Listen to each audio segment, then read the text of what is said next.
trial to look for greener grass and not persevere like Billy talked about last week? Am I so focused on what I want to be one day that I'm not taking the small steps today to get there? How am I shortcutting discipleship? Shortcutting discipleship, that phrase should be an oxymoron in the Christian's mind. That doesn't connect. That doesn't, I try to think about what are some kind of different things that you can, like this and this, but it just shouldn't exist, period.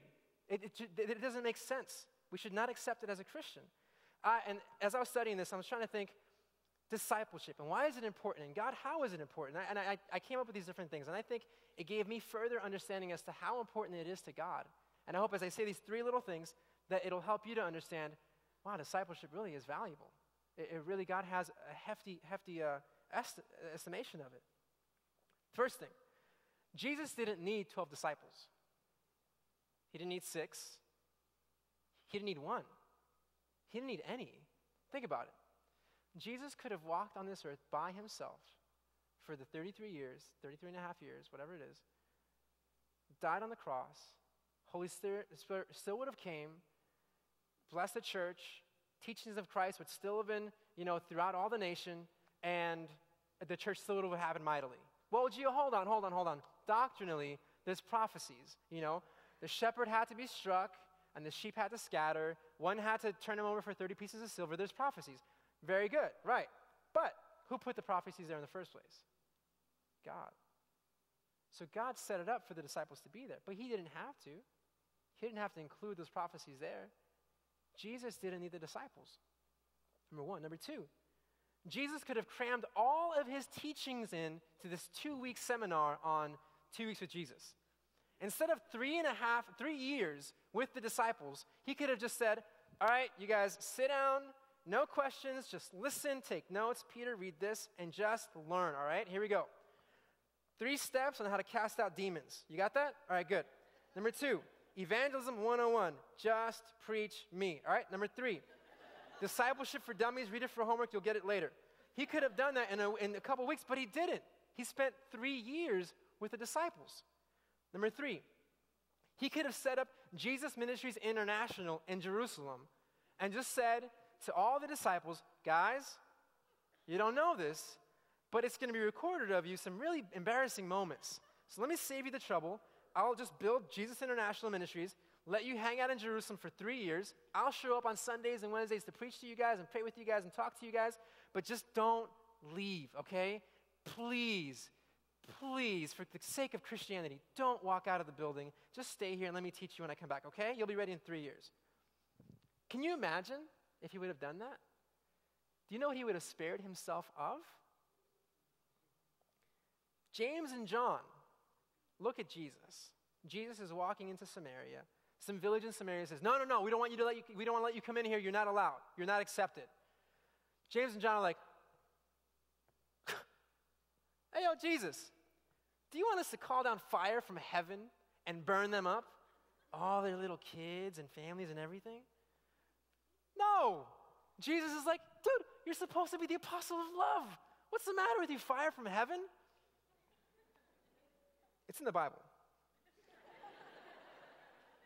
In the moment of truth, when Jesus was being attacked by all the Romans in the Garden of Gethsemane, and the moment where all the men of God, all the disciples are supposed to stand there and say, Jesus, we're with you. You guys aren't getting to him until you get past us. You know what happens? Total mayhem. Running away, getting crazy. One of them, people believe it's Mark, runs away as he's getting grabbed by a Roman. His robe gets ripped off, and he's straight naked running through the garden. One of the 12 guys of his closest, of his companions, is running away naked. Peter, they're on the Mount of Transfiguration. Jesus has this crazy moment, and the disciples, as sometimes, I think you guys can relate, like me, are asleep, and Jesus is talking to Elijah and Moses. Peter wakes up, and he's like, it's good that we stay here. Let's build a tabernacle for Elijah, Moses, and Jesus. How about that, Lord? It's like, Peter, just don't talk, bro. You're not really helping right now. You want to build an altar to these 2 Old Testament saints that are dead? Come on, bro. Seriously.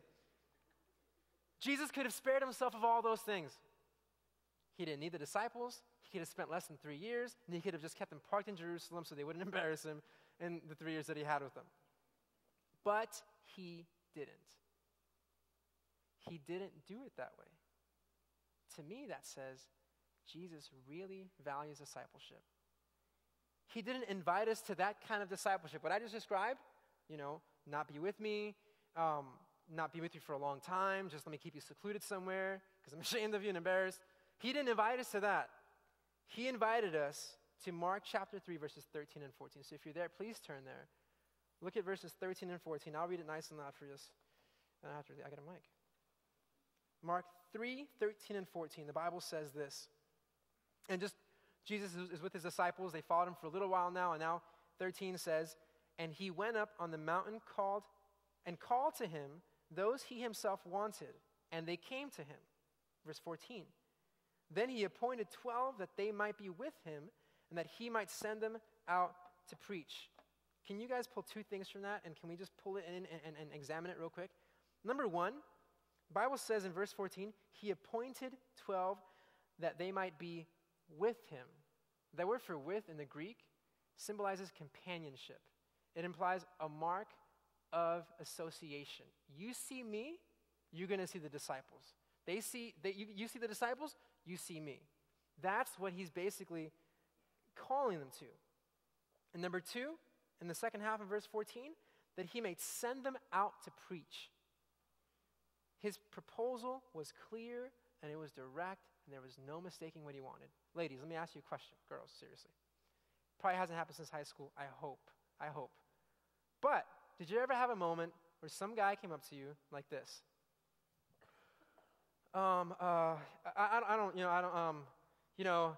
was just thinking, maybe, I don't know if like you're washing your hair on Friday or like organizing your sock drawer or something, but I don't know if you like food, but if you like to eat like pasta and food and stuff, then maybe you want to be at the same place, the same time as me. I don't know if you like like actors and like things on the screen. But there's like a movie. I don't know if you would ever be interested. If you're not, that's cool, But I'm just wanting to, I don't. Seriously, what are you thinking? Just tell me what you want so I can say no, please. Just tell me. Just what do you want? Stop doing this whole weird thing. Well, guys, I think sometimes we put that on Jesus. I think we put that on Christ and say, well, he didn't really like say, I want you to be with me, and I want to send you out. He's just kind of like, hey, if you're kind of into this whole discipleship thing, that's cool. But if not, then whatever, it's cool. But he didn't do that. You see in Mark chapter 3, he clearly states his intentions. Number 1, I want you to be with me. Number 2, I want to send you out. Guys, when we shortcut discipleship, we walk away from his proposal and we say, no thanks, Jesus. I've got another way. And it's horrible. It's horrible. When we consider his proposal, there is no other way. When we consider the cross and we think about Jesus in his spiritual, emotional, physical, mental agony in the Garden of Gethsemane, praying, God, if there's any other way, let this cup pass from me. Under so much stress that his capillaries are busting in his head and he's sweating blood. He moves on next to the next thing. He gets beat by the soldiers. He gets flogged. His organs are exposed. His muscle tissue is severed. His bones aren't broken, but they're like bruised. He gets a robe put on him, a crown of thorns on his head. The robe gets ripped off, reopening his wounds. He gets put on a cross, nails and spikes through his wrists and through his ankles, put up in front of dozens of people who are mocking him. He's looking down at the people that he created, and there's a bunch of soldiers casting lots to try to get, hey, who gets his robe? I'll get it, King of the Jews.